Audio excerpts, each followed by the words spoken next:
Iguodala to Curry, back to Iguodala, up for the layup. Oh, blocked by James. Curry, one-on-one. Irving puts it up. It's good. Kyrie Irving from downtown. The three, steps back, crossover, puts up a three. Rebound James. Second. It's over. It's over. Cleveland is a city of champions once again. The Cavaliers are NBA champions. Cleveland! This is for you!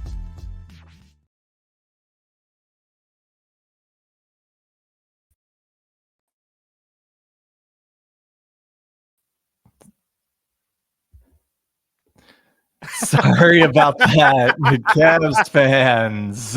Good evening. Sorry the technical difficulties. Tim and I on top of each other, trying to do things. We should have talked about that. Anyway, we had a week off. We're getting back to this look at things. Yes, we were about as effective as the defense tonight in Cavs game. So, yeah. But no, thank you for joining the Block the Shot to Stop. For Tim Daniel, I am Kevin Lynch. Here to talk about yet another victory for the Cleveland Cavaliers. Tonight, they were in Denver and took care of the Nuggets in an absolute shootout, 149-135. So do you want to start with the defense, Tim, or where I guess that's the easiest thing to do, right? Because it's like a 10-second conversation. Very little, like Jared Allen had like two awesome blocks, and I think the defense chapter closed. Yeah, and then Evan Mobley had a couple moments. And Donovan Mitchell had some nice steals. Had a like long inbound pass that he stole. I mean, not inbound pass, sorry, but they tried to go full court and he got his hands on it, and it led to a Mobley dunk. And that was the defense in tonight's game in Denver. But we had a Cavalanche in old Denver, Colorado tonight. We did, and the whole game was a Cavalanche. Yes. For those that maybe only caught part of the game, the Cavs scored 40 points in both the first and second quarter, which 40 points is usually the mark for you had an unbelievable offensive quarter. Like that's like a rarity. Right. I think you said these were the 10th and 11th 40-point quarters the Cavs have had this year, and the Cavs have been the best offense in the league. And then they really slowed down in the third quarter. They had 36 points and struggling. Yeah. And then only 33 in the fourth, where the game was, I wouldn't say it was decided, but it never got close. Like Denver cut it right to about 10-12 a couple of times, but didn't really get much closer than that. So, but yes, I mean, in all seriousness, we should talk about the offense. The big four tonight, this was as complete of a game as those four guys have all had phenomenal games at the same time. It seems like it's more two, maybe three of them. And I think I want to start with the guy who kind of sometimes hasn't had as much stats as the other three, and that's Jared Allen.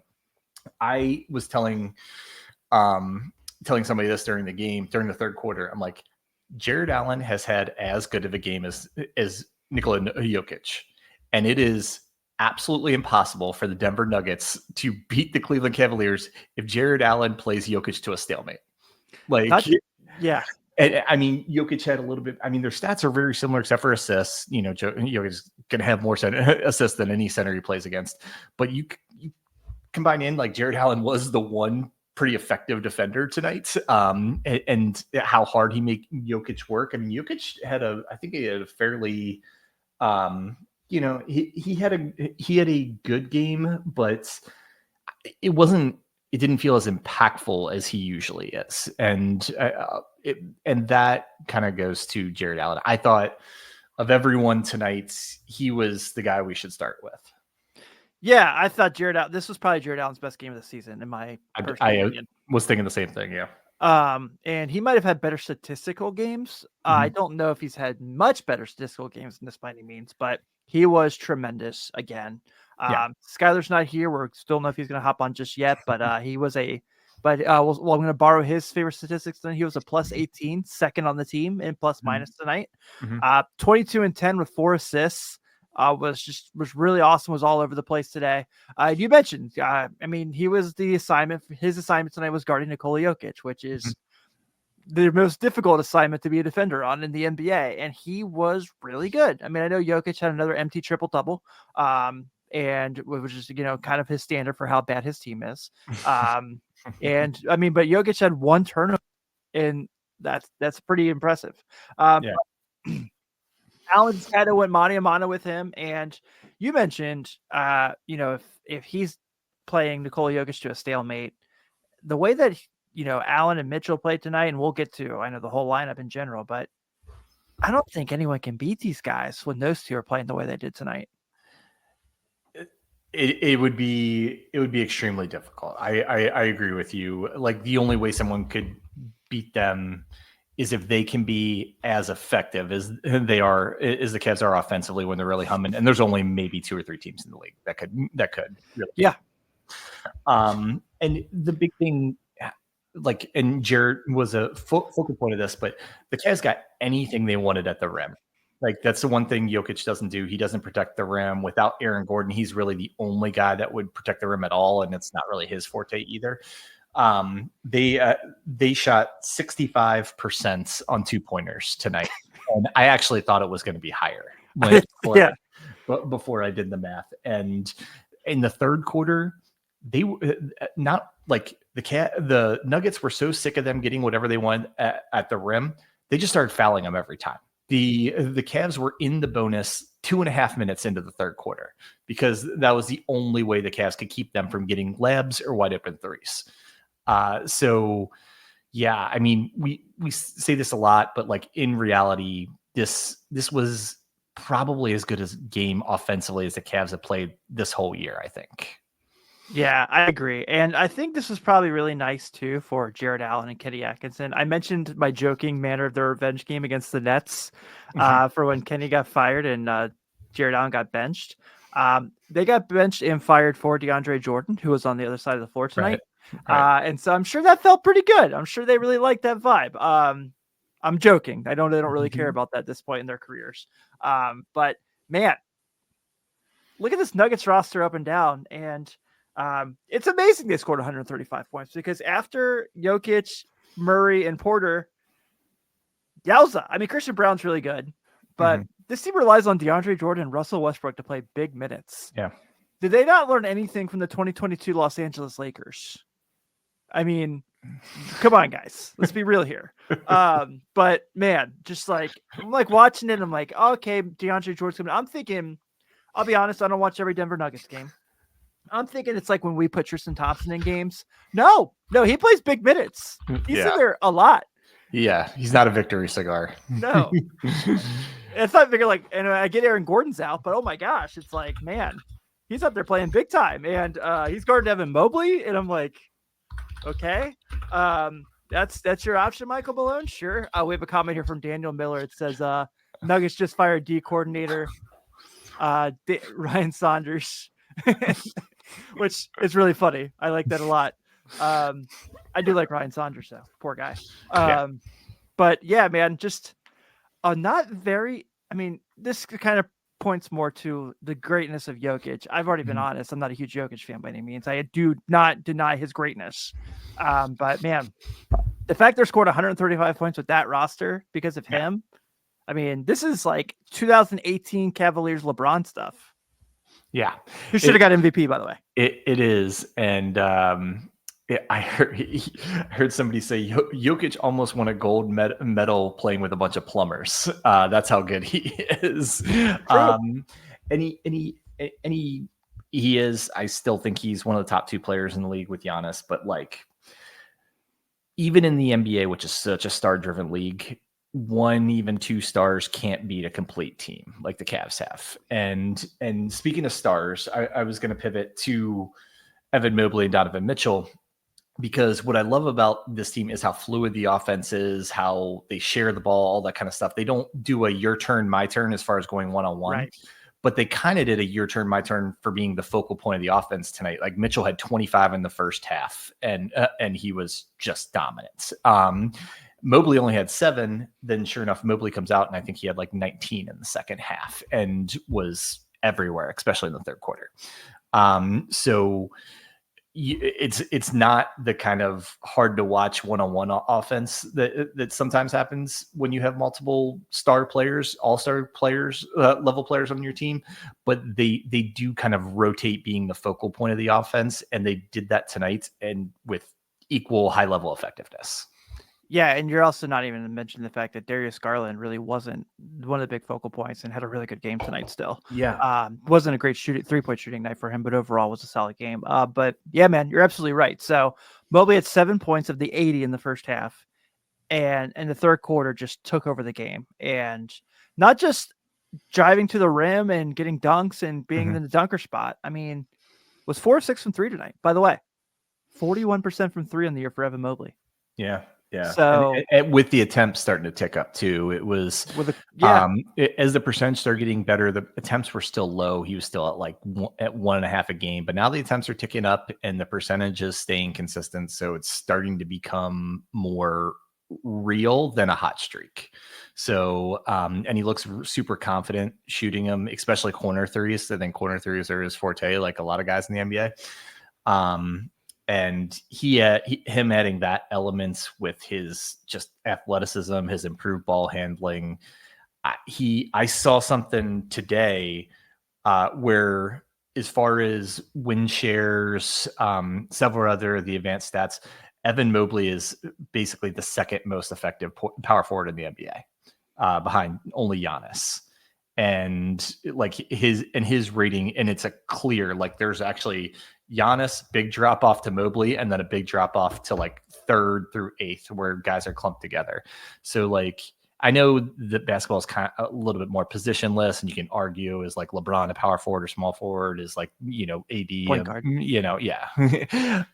But as far as, if you're sticking to positions, he has been a top 2 power forward in the league this year. And that's at what, 22 years old, I think. Yeah, I mean, I think one of the other things that was really impressive about him tonight, we talk all the time about the fact that he has no fear whatsoever going out and guarding perimeter players. He guarded the best rim potential, like downhill player almost in league history, in Russell Westbrook in stretches tonight. Yeah. And I know it's not Oklahoma City MVP Russell Westbrook anymore, but still a guy that if he gets a step on you, is going to get past you. And Mobley was with him step for step, and that was extremely impressive. And I know Westbrook, like I said, I know Westbrook is not the Westbrook of old, but he's still very fast. Yeah. So to kind of see him kind of take that responsibility in stretches of the game. I know I made fun of Westbrook for playing a lot of minutes earlier, and I just think it's funny that a team in this late in his career is like, oh, we really love Russell Westbrook. You should not love Russell Westbrook right now. You should not. Ask the Clippers, ask the Lakers, ask the Wizards, go on and on and on. But that's not the point. As far as Mobley goes, yeah, like you said, so second best power forward right now. You can go to the positionless kind of conversation as well. But yeah, that uptick in threes, we had this big conversation, you and I, last week about with Isaac Okoro being out, where do they find the perimeter shooting from? Max Strus has come back. He hasn't quite found his stroke just yet. I'm not too concerned about that. Sam Merrill is starting to find his stroke. He had some really nice shots tonight, but we are kind of almost revisiting the conversation we had in the preseason about, well, if Evan Mobley finds his 3-point shot, watch out. Evan Mobley's found his 3-point shot, Kev. It's watch out. Yeah, and I totally agree. And while you're on that, the other guy who's found his 3-point shot or his offensive game as a whole is Dean Wade. Yes. Dean Wade, he missed the game Monday night, but otherwise now we're going on like 4 really good games in a row offensively. And as we said, Dean Wade always contributes in other ways defensively on the backboard. Is a little bit of a creator, secondary creator. But he is starting to find his offensive stroke tonight. He had 11 points, 5 assists, 3 rebounds, 3 for 4 shooting. Got to the free throw line a couple of times. Just looked good. The confidence was, again, like not only hitting shots. Obviously, hitting shots is a huge thing, but like being more confident and decisive with the ball in his hands. Like being willing to pump fake and put the ball on the floor. He had a couple beautiful assists for dunks for Allen, which contributed to Allen's big night. Oh my God. That like across the court pass, he hit Mitchell for a 3, which we're by the way, we mentioned that we're going to have Mitchell in this segment. Mitchell had 28 in the first half. We're just now getting to the Donovan Mitchell conversation. That's how good this game went. Yeah. And this game, this was a game, and I don't think it's a deterrent at all. This game was about the starters. We've talked so many times about the importance of the Cavs bench, and they weren't bad by any stretch tonight, but this was as good as the starters had played collectively in quite some time, if the whole season. It was really impressive. And when you have when you have an Evan Mobley who's red hot, when you have a Donovan Mitchell that's red hot, when you have Garland, as you said, Garland was a little off on the 3 night. He was 8 for 10 from 2-pointers. And and that's a testament to how good he is at breaking down defense, doing floaters. A little bit of testament to Denver having no rim protection whatsoever either. Yeah, he about walked into the paint because Jamal Yeah. Murray is such an effective defender and all. Yeah. Yeah. And just really, really great game. And great to see. It's so great to see this Cavs team play really well in different ways, right? Whether it's, a game you and I did maybe 2 or 3 weeks ago where Evan Mobley has his best game of his career offensively, 41 points and everything. We've had huge games out of Mitchell, Garland. We've had, big contributions from bench guys. We've had games where the bench has outscored the starters. That's happened 2 or 3 times this year. Yeah. And tonight it was their star players all showed out and had fantastic games, and the bench filled in the cracks. This was almost like a performance like you would hope to get in the playoffs, where rotations get a little shorter. You ask a little bit more of your star players. Like, this is the type of performance that if they get this kind of high level contribution of the starters, get the bench guys filling in the cracks, like that starts making you think about a real serious run this spring. Dude, I was going to say the same exact thing. And I think that's really beautiful about this is it's happening really at the right time as we turn the calendar year to get ready for 2025. And you're starting to see, I know the Celtics got to win tonight, but they hadn't been playing really well for about a week. They lost 3 in a row going into tonight when they got that big win against the Pacers. We all saw what the Knicks did Christmas Day in a really great game. But they're playing real hot right now. They're really, really good right now. My gosh. And so the East is catching up to the Cavaliers, and the Cavs are still kind of holding on to this 3.5 game lead they have right now in the East. And, right now, that's all that really kind of matters. And I know we're going to get into this conversation in the next couple of weeks where, Skylar and I have talked a lot about like getting a big, making a trade. And I just don't know at this point who I would want to move on from in this roster. I think that I'm more comfortable going in the buyout market, and I'm starting to think Kobe Altman and crew will be as well. Yeah, I don't think you're wrong there. It's yes, you realize there are some things, especially depth pieces or little bit of, there are areas of the NBA game that this team is not perfect at, and you want to perfect that, but like, when you have such a good thing going, it's hard to disrupt it. Like, and I think it's more, trying to get one more really solid bench piece or something. Exactly. Particularly because some of the guys you rely on, Dean Wade, Karis LeVert, Max Strus have all already had injuries this year, have had, a little bit injury prone in their career. So if you got somebody that had maybe, somewhere in their skill sets, maybe was a little bit higher level defender, a little bit, could slide more into, a power forward position if needed. That's what you do. I don't like, this is not a team where you want to make a big move and throw off anything they're doing right now. Yeah, absolutely. By the way, for the record, before we talk about kind of dive into the Mitchell's game, the Cavaliers are already 20 wins away from their over-under. With 31 games in. Pretty sure they're going to win the division too.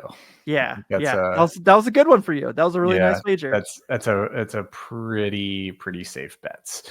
All right, I got a couple things about tonight and big picture. Want to talk to you about. Let's start with tonight's game before we wrap that up and move on to other things. Fun stat tonight.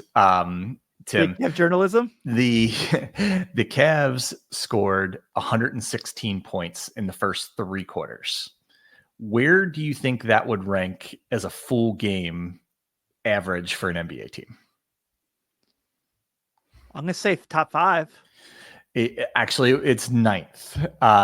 It's 9th. They would be sandwiched between the New York Knicks and the Oklahoma City Thunder for 9th place, and in only 3 quarters of basketball tonight. That's how, just little stats that kind of unbelievable. Really stress how good they were offensively tonight. The other thing about tonight's game I want to talk to you about, it seems like we talked about how the rotation might change when Max comes back, and then we talked about how it might change when almost at the same time Okoro had his injury and everything. I think that's kind of shaping out a little bit, and it looks like clearly Strus and Levert are going to get the most minutes off the bench. They're going to get them up towards 20 to 25 minutes, depending on the game. Yeah. Niang's minutes seemed like they've been cut a little bit recently, which is a little surprising to me because he has been so phenomenal. But again, not to, they're playing so well, not in any way criticizing. I just was a little surprised when I was looking into it to see his minutes have been down the last 5-6 games. Sam Merrill's minutes have stayed consistent, and the minutes have come at the expense of Ty Jerome quite a bit. He only played seven minutes tonight. He was pretty short on minutes a couple of games recently, and Ty hasn't been as good as he was at the beginning of the season. He was playing out of his mind at the beginning of the season. Right. But I think it's more of a math problem than anything he's doing wrong. Yeah. I mean, it's the NBA. We talk about this all the time. There's ebbs and flows, and individual players will go through it. I mean, Donovan Mitchell's had some games this year where you're kind of like, that wasn't Donovan Mitchell. And it just happens. So I am not at the point where I'm worried about Ty Jerome. I'm okay with the fact that his minutes have kind of cut back while he's kind of going through this stuff. But if there's anything you can say about Kenny Atkinson and things we've noticed is that his trust level for his guys doesn't seem to wade at all. And so I really do believe that he kind of has seen this, look, this is just not your time right now. But I'm sure come these Golden State and LA games here in a couple of days, he's going to count on him at some point to get some big minutes in one of those games. Yeah, they have a lot of games, a lot of travel coming up, a lot of games in a short time. He's going to get his minutes, and Kenny and the staff are very mindful of when these games start clumping together, back-to-backs, 3 to 4 minutes, trying to keep guys minutes down so they don't have to miss games. So I'm sure it'll tick up some, but I just kind of thought it and they've kind of stayed with that 10-man rotation, just a little bit shorter on a couple of guys' minutes. But yeah, I mean, even tonight, Mobley and Garland led the team at 31 minutes was it. Really impressive. And that's the other thing. I was actually a little bit surprised by this, that the Cavs, it sounds terrible. I was surprised that they were only second in the NBA in point differential, because it seems like they're not just dominating by winning, they're dominating each individual game. It seems like every single game is a double-digit blowout with 25-point blowouts sprinkled in every few games. And so their point differential right now is 11.6 a game, just behind the Thunder for the best point differential. But I mean, that's for people on here that are football fans, hopefully not Browns fans, with the way that's gone, even though I'm sure a lot of you are. The Kansas City Chiefs have the best record in the NFL this year, but I think everybody agrees they haven't been the most dominant team.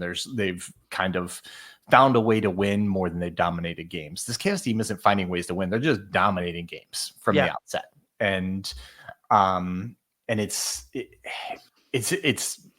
so impressive to be the high level consistency is just off the charts for this team. I mean, it's as good as just about any team I've seen in the last several years, since the peak Golden State teams, maybe 6 or 7 years ago. This team has a lot of those vibes, and we talked about this when they played Golden State in November.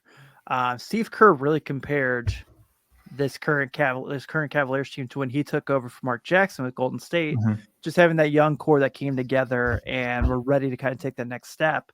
I'm not saying this team's going to go win the title, but I'm also not saying they're not at this point, because I feel like it's certainly on the table. I mean, you can't deny it at this point. But with what's going on with this team, it's just kind of been so magnetic, and they're so fun to watch. You know that they really like playing together. The continuity is terrific. You mentioned earlier the fact that they've gotten away from this my turn, your turn kind of thing. I think Garland and Mitchell had a tendency to get into that last year. Yeah, I agree. I think they've really the way that those two have found a way to really play together, because it's like the tandems, right? It's like you always kind of you talk about Mitchell and Garland together, and you talk about Allen and Mobley together. And those two just kind of have learned how to complement each other so well. Everyone always counts them out because of their size, but I don't know. Do you look at the schedule and see those two and go, all right, I feel good that I'm playing these two because they're both 6'2" and under? It's a great point, and I'm glad you said it twice because the best word is together. They all played on the same team last year. They all were super talented, but it was a little bit your turn, my turn, not knowing how to play off of one another and complementing one another, right? And kind of just it's a feel thing. Basketball is such a feel sport, right? And this year totally different. This team is so in sync. It's amazing. I'm shocked every time they have a turnover because they move the ball so beautifully and share it, and they like pass up good shots for great shots all the time.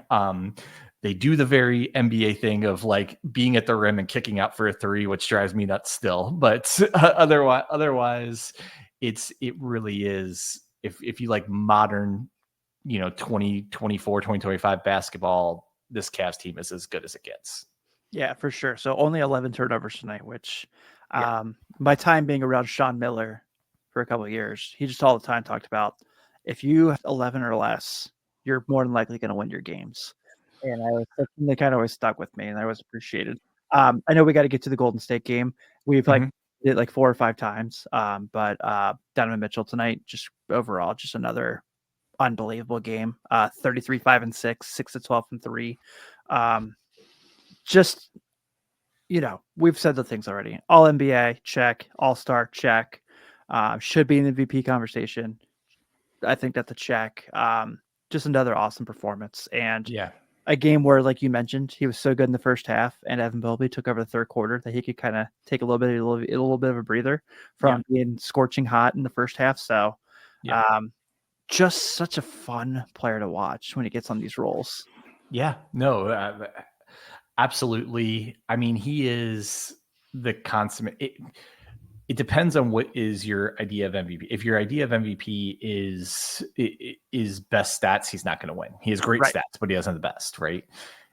It's how much you count in leadership, cohesive, like, helping, drive cohesiveness on a team, because we give Kenny Atkinson all kinds of credit justifiably, but the players have to buy into it. And absolutely, Donovan Mitchell's the alpha dog on this team. It's like if he has to buy in and preach it probably even more than Kenny Atkinson to get everyone else to buy in. And it's very obvious that he's doing that. Now you can just tell how he like is carrying himself, how he celebrates other people's successes. I mean, he is turning into as unselfish of a superstar as there is in the NBA. Yeah, and we've talked about it a million times. Just his defensive effort and how much it's stepped up this year has been really awesome to see. So I'm glad he's on our team, man. Yeah. I'm glad that we get to watch this guy play basketball every night because it's super fun. You and me both. All right. Well, we should talk a little bit about the upcoming schedule, most notably Golden State. So the Cavs started a West Coast swing tonight. With and we talked about this about a week and a half ago, that this Cavs team, just, you were saying check. They keep hitting check marks and hitting every single one, because we talked a few weeks ago coming out of the break from the NBA Cup. Like, you get 3 games at home, Bucks, Sixers, and Jazz. Can you win all 3 of those? Right? They won all 3. Like, because you have this difficult West Coast trip coming up. Now we say, can you go 4-2 on the 6?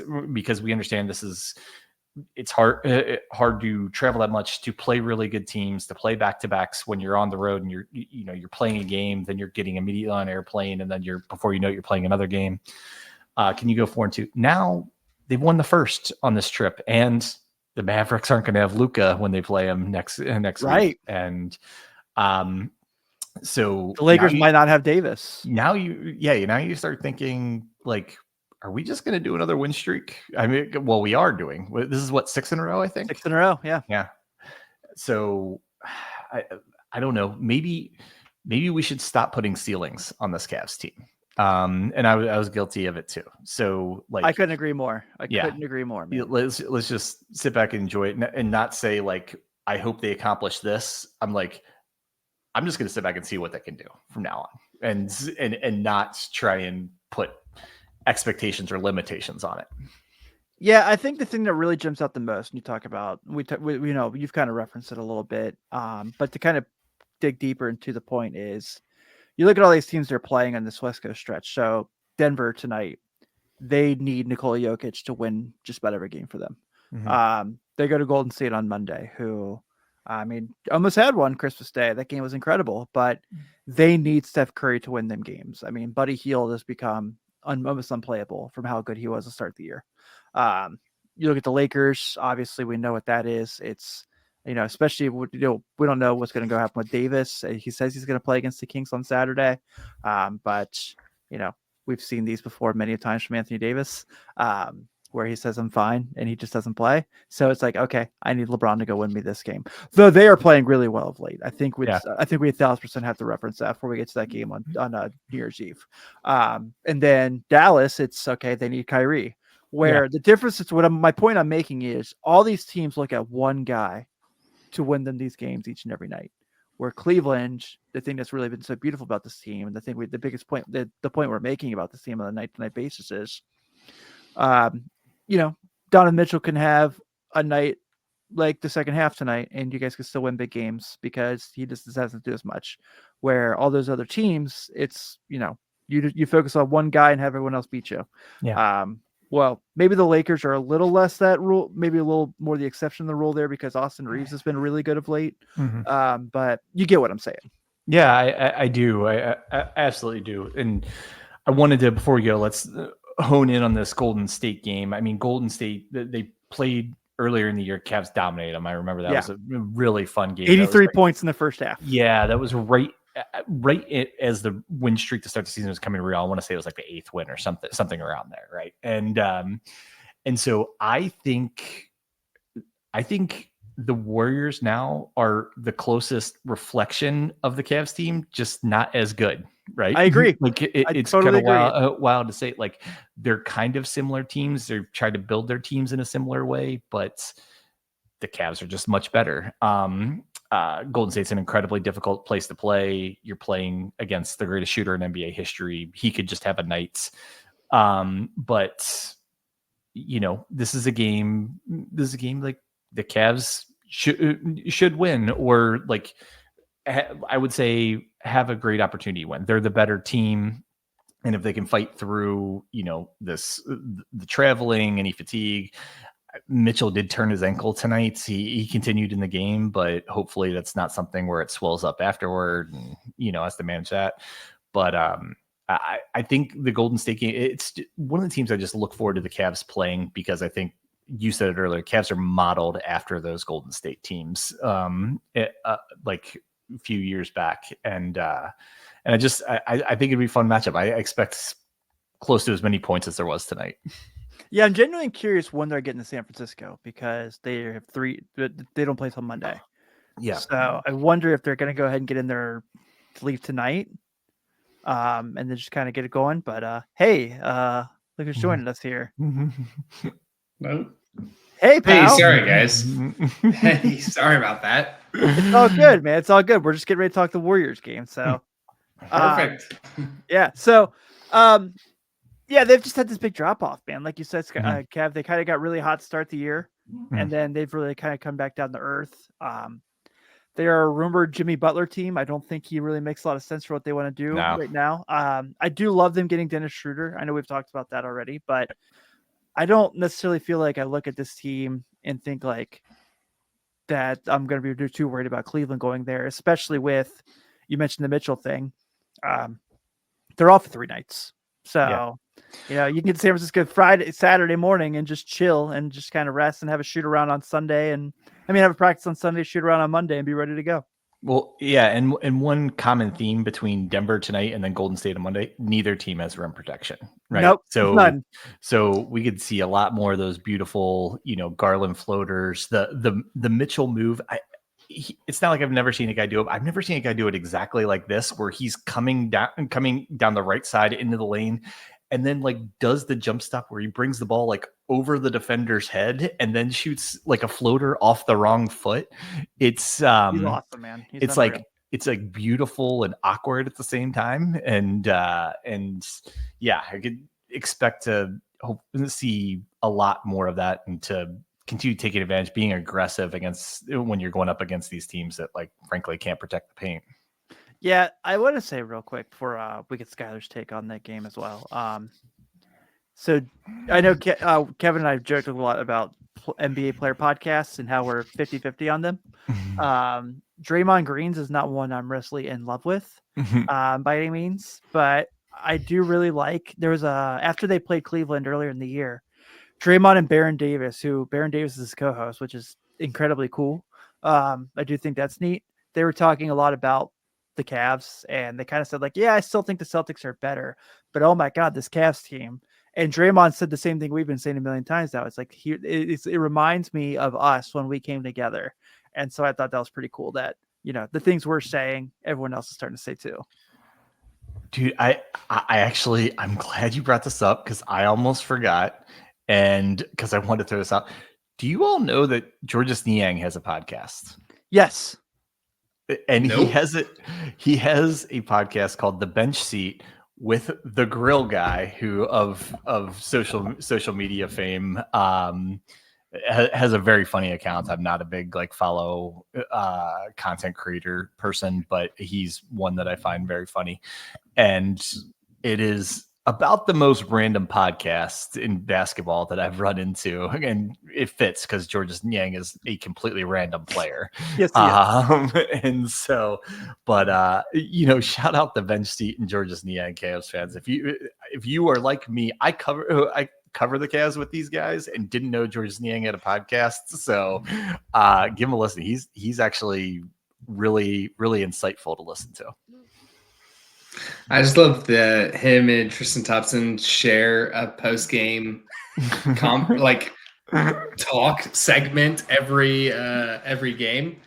We don't get to watch it that much because we do this show, but the clips that him and Tristan Thompson create just doing their post-game interviews together is so funny, so good. You can just tell the chemistry of this team is very much glue. Everyone's working together, everyone's just having fun, honestly. Yeah.